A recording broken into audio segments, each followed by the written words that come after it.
안녕하세요, 드렁크입니다. 자, 오늘은 여러분들이 궁금해하시는 바 용품에 대한 설명을 좀 드리려고 나왔습니다. 언택트 시대니까 집에서 편안하게 칵테일 만드실 수 있도록 요 정도 장비 구매하시면 괜찮을 것 같은 그런 장비들 소개 좀 하겠습니다. 자, 일단 지거. 지거 굉장히 절구처럼 생겼죠. 요거는 별게 아닙니다. 저희가 위스키를 따르거나 아니면 칵테일을 만들 때 용량을 재는 도구예요. 이게 가장 기본적인 지거인데요. 1온스 30ml 정도 되고요. 뒤로 돌리시면 1.5온스, 요건 45ml 정도 됩니다. 요 두 개가 딱 붙어 있는 게 기본적인 지거입니다. 모양은 다르거든요.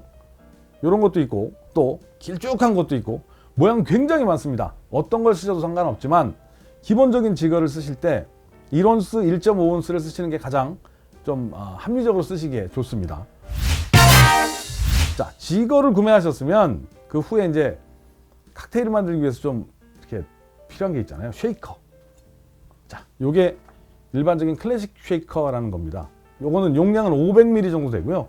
요게 가장 기본적인 형태의 쉐이커입니다. 보시면 자, 이렇게 틴이 있고요. 믹싱 틴. 그다음에 여기 보시면 가운데 구멍이 나 있죠. 스트레이너라고 해서 중간에 쉐이킹 하고 난 후에 얼음 같은 걸 걸러주는 역할을 합니다. 자, 요거 뚜껑 이렇게 세 가지 3단으로 딱 분리되어 있고요.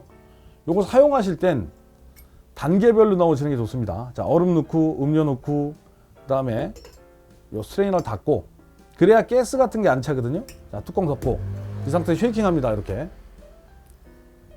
끝나면 뚜껑 여시고요.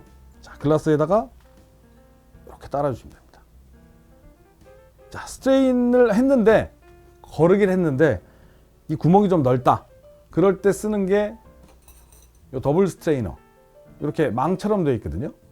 요것도 한 번 더 걸러주면 얼음이나 과육 같은 것들을 한 번 더 걸릴 수 있거든요. 자, 그 다음 같은 쉐이커지만 보스턴 쉐이커라는 게 있어요. 자, 요건 이제 믹싱 글라스라는 건데요. 요거는 사실 믹싱 글라스가 아닙니다. 저희가 믹싱 글라스 깨져서 맥주컵으로 대신 쓰고 있거든요. 자, 요게 믹싱 틴. 요게 이제 용량이 더 크기 때문에 공기가 많이 들어가고요. 쉐이킹을 하시면 훨씬 더 이게 부드러운 맛이 나요. 그러면 요걸 딱 빼시고, 자, 여기다 쓰는 게 뭐냐면 또 스트레이너입니다. 자, 스트레이너. 요것도 스트레이너라고 하는데 보스턴 쉐이커를 마무리할 때, 자, 이렇게 앞에 구멍이 나 있고요. 스프링이 달려 있어요. 요게 얼음이랑 나머지 잔여물들을 다 걸러줍니다. 자, 이렇게 따르시면 되고요. 요때 또 필요하신 게 있어요. 요때 이것도 굉장히 많은 잔여물들이 나올 수 있거든요. 그때 쓰는 게 이렇게 더블 스트레이너. 조금 더 부드러운 칵테일, 그 다음에 크리미한 칵테일을 만들고 싶으시면 한 번 더 이렇게 걸러주시면 됩니다. 다음은 푸어러입니다. 푸어러의 좋은 점은 일정량이 그대로 나오거든요. 일정량이 그대로. 그래서 지거를 쓰지 않아도 정확한 용량을 좀 잴 수가 있었어요. 그래서 저도 옛날엔 계속 쓰지 않았습니다. 푸어러만 썼었어요. 자, 요걸 따를 때 숨을 쉬면서 하나 둘 하고 빼면 1온스 뭐 이런 식으로 연습을 하셔야 되거든요. 잔을 놓으시고요. 여기다 물을 넣으시고, 자, 하나 둘 하고 떼시고 지거에 따라서 용량을 한번 재보세요. 내가 이게 10번에 몇 번을 맞출 수 있는지. 자, 다음은 또 여러분들이 궁금해 하시는 게 있어요. 제가 늘 쓰는 것 중에 하나가 바스푼입니다. 기본적으로 집에서 홈텐딩을 하시거나 아니면 처음 내가 음료를 만들어 보고 싶다 싶으면 제일 처음 사는 게 사실은 바스푼이거든요. 바스푼도 종류가 한 3가지 돼요. 기본적인 건 25cm 정도 되는 요 바스푼이 아주 기본 바스푼이고요. 많이 쓰시는 게 이제 뒤에 보시면 포크 달려 있는 걸 많이 쓰십니다. 요 끝에 삼지창이 달린 바스푼은 보통 저희가 그 레몬이나 이런 것들을 잡을 때 이렇게 찝어서 올려서 짜는 용도로 많이 쓰거든요. 저는 그냥 손으로 짜는 걸 좋아해서 그냥 이렇게 물방울로 된 스터를 씁니다. 또 한 가지가 있어요. 스터 중에 끝에 저희 그 뽑기 할 때 이렇게 꾹 눌러주는 그 판처럼 동그란 판이 달린 게 있어요. 그거는 빌드하는 칵테일, 이렇게 층을 나누는 칵테일을 만들 때 이렇게 얹어서 여기다 이렇게 술을 흘립니다. 그래서 층을 만들어주는 역할을 하거든요. 그래서 3가지가 있다는 거 알아두시고요. 바스푼이 좀 길이가 일반적으로 더 긴 것도 있고 짧은 것도 있거든요. 짧은 건 이렇게 믹싱 글라스 같은 데 들어가면 짧아서 손에 음료가 닿을 수가 있어요. 일반적으로 쓰시기엔 25cm가 가장 적당합니다. 다음 머들러입니다. 자, 제가 보통 모히또를 만들거나 그다음 쿠바리브레 같은 거 만들 때 잔에다가 라임을 이렇게 읊겠죠. 그때 쓰는 게 이 머들러라는 건데요. 밑에 보시면 이렇게 십자 모양으로 쭉쭉쭉쭉쭉 나 있고요. 지금 여기는 이렇게 고무랑 스틸이 같이 되어 있는데요. 일체형 쓰시는 게 조금 더 좋긴 합니다. 근데 이렇게 잘 만들어진 것들은 이렇게 떨어진 것도 괜찮아요. 꾹꾹 누를 때 눌러서 이 안에 레몬이나 라임에 있는 즙을 짜고 또 껍데기에 있는 오일이 빠져나오거든요. 그래서 그때 이걸 꾹꾹 눌러주는 용도로 쓰는 게 머들러입니다. 머들러 이것도 하나 있는 게 굉장히 여기저기 쓰기에는 굉장히 좋은 이런 것도 하나 같이 구비해 두시는 게 좋을 것 같습니다. 자, 다음 스퀴저입니다. 스퀴저. 스퀴저도 여러 종류가 있는데요.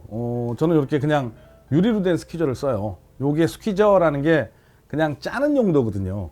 여기다가 이제 뭐 레몬, 라임, 자몽, 오렌지 이런 것들 짜서 과즙을 내는 용도로 쓰는데, 일반적으로 이거 말고 기계로 된 걸 많이 쓰시거든요. 기계는 아니지만 이렇게 착 누르는 거, 이렇게 쫙 짜는 스퀴저가 있는데 그건 조금 구멍이 작아서 레몬, 라임 정도만 들어갑니다. 그래서 뭐 자몽이나 저희가 오렌지 같은 거 짤 때는 사실은 이런 스퀴저가 필요하거든요. 뭐 개인 취향차지만 저는 이런 그냥 오래된 유리로 된 스퀴저를 좋아해서 이걸 쓰고 있습니다. 여러분들도 여러 개 한번 찾아보시고요. 스퀴저 중에 마음에 드시는 거 하나 구비하시면 됩니다. 자, 다음 요거는 이제 칵테일 픽이라고 하는데요. 요거는 보통 칵테일을 마무리할 때 저희가 라임이나 레몬을 꼽고 또는 마라스키노 체리 같은 거 꼽아서 이렇게 칵테일 마무리할 때 쓰는 칵테일 픽인데요. 굳이 없으시면 안 쓰셔도 됩니다. 대신 조금 더 완성도 있는 칵테일을 만들고 싶다, 누군가한테 칵테일을 보여줄 때 좀 예쁘다 라고 이렇게 칵테일을 만들고 싶으면 사실은 칵테일 픽 요것도 가격이 비싸지 않으니까 몇 개 구비하셨다가 마티니 같은 거 만들 때 이렇게 착 꼽아주시면 굉장히 예쁩니다. 자, 요건 칵테일 픽입니다. 자, 다음은 코스타입니다. 코스타. 칵테일을 다 만들고 나면 줄 때 이렇게 코스타를 깔거든요. 코스타가 뭐냐? 잔이 들러붙지 않게 하는 그냥 받침대예요. 자, 스틸 코스타가 있고요. 또 이렇게 종이 코스타가 있습니다. 요거는 저희가 다른 업체에서 저희를 좀 필요하시면 오십시오. 제가 드릴게요. 자, 오늘 여러 가지 칵테일 도구들에 대해 설명을 드렸는데요. 어떠셨는지 모르겠습니다. 다음에는 좀 더 재미있는 다른 용품들, 필요한 용품들 한번 설명을 드릴게요. 자, 다음에 또 좋은 시간 뵙겠습니다. 다음에 뵙겠습니다.